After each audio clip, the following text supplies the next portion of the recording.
Hello guys, आज चाहिँ म पार्लर जान आँटेको। अनि पार्लरमा चाहिँ म अहिले मेकअप क्लास, नेल क्लास अनि अरू धेरै थोक छ। अनि त्यसको क्लासहरू लिँदैछु। अनि त्यसको लागि चाहिँ म रेडी हुँदैछु। मैले चाहिँ मेकअप सिकिसकेको हो, नेल पनि मैले सिकिसकेको हो। तर मैले अब चाहिँ मेरो मेनिकेयर पेडिकेयर चल्दैछ। मैले अगाडिको भिडियोमा पनि हालेको थिएँ, मैले पेडिकेयर गर्दै गरेको, हजुरहरूले हेर्नुभयो होला होइन। अनि म चाहिँ यतिखेर चाहिँ के गर्दै थिएँ भने बोल्दै बोल्दै भिडियो बनाउनु पर्यो भनेर त्यो बोल्दै बोल्दै आफै बोल्दै बनाउँदै थिएँ। अनि भरे सुन्दाखेरि चाहिँ कस्तो नराम्रो भएछ क्या, के बोल्दा बोल्दै अर्कोतिर बोल्न थालेछु। अब एक्लै भएपछि होइन, कहिले बनाउने बानी नभएपछि त्यस्तै हुँदो रहेछ। म चाहिँ एक थोक बोल्दा बोल्दै अर्को थोक बोल्न थाल्दो रहेछु, सामानको बारेमा बोल्दो रहेछु, फेरि एकछिनमा के को बारेमा बोल्दो रहेछु। अनि त्यसले गर्दा एकदम धेरै नराम्रो लाग्यो मलाई। अनि त्यही भएर मैले चाहिँ बाहिरैबाट भोइस कभर गरेको। अनि म चाहिँ सनस्क्रिन पनि डर्माकै युज गर्छु। मलाई चाहिँ डर्मा एकदम धेरै मन परिरहेको छ अहिले। तर मेरो अनुहार अहिले यो गर्मी भएर होला, गर्मीमा चाहिँ मेरो अनुहार एकदम धेरै त्यो बुर्रो बुर्रो परेको के निक्लिरहेछ, के भएर पनि थाहा भएन। अनि मलाई चाहिँ डर्माको प्रोडक्टहरू एकदमै धेरै मन पर्यो। मैले अगाडिको भिडियोमा पनि भनेको थिएँ होइन। अनि म चाहिँ क्या बोल्दा बोल्दै के बोल्दो रहेछु क्या। अनि हाँ छुटेर भरे सुन्दा त अनि मलाई राम्रै लागेन। अनि अब चाहिँ मैले स्किन केयर गरिसकेँ। अनि अब म लाउँछु टिका, हेर्नु है टिका लगाएको मैले। अनि एकछिनमा हेर्दै जानु, तपाईँहरूमा के बिगार गर्छु पनि हेर्दै जानु। अनि म चाहिँ आँखामा चाहिँ अब म जान आँटेको भनेको त्यही पार्लर त होइन। अब धेरै कलरहरू भएको त राम्रो लाग्दैन भनेर मैले चाहिँ हल्का नदेखि नै पारामा लगाएँ। अनि त्यो पनि राम्रो देखिएको थियो। मलाई चाहिँ राम्रो लाग्छ, मलाई सिम्पल राम्रो मेकअप गर्छु जस्तो लाग्छ।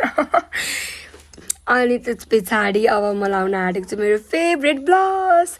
हेर्न सक्नुहुन्छ, मलाई एकदमै धेरै मनपर्छ क्या। म यतिखेर यही भन्दै थिएँ, मलाई चाहिँ ब्लस एकदमै धेरै मनपर्छ भनेर।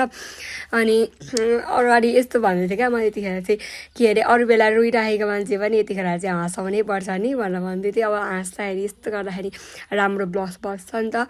अनि त्यही भएर अनि मलाई चाहिँ ब्लस एकदमै धेरै मनपर्छ क्या। मलाई ब्लस चाहिँ धेरै लगाएको मनपर्छ। म जहीँ जाँदा पनि ब्लस चाहिँ लाएर जान्छु, तर भ्याएन भने लाउँदिनँ।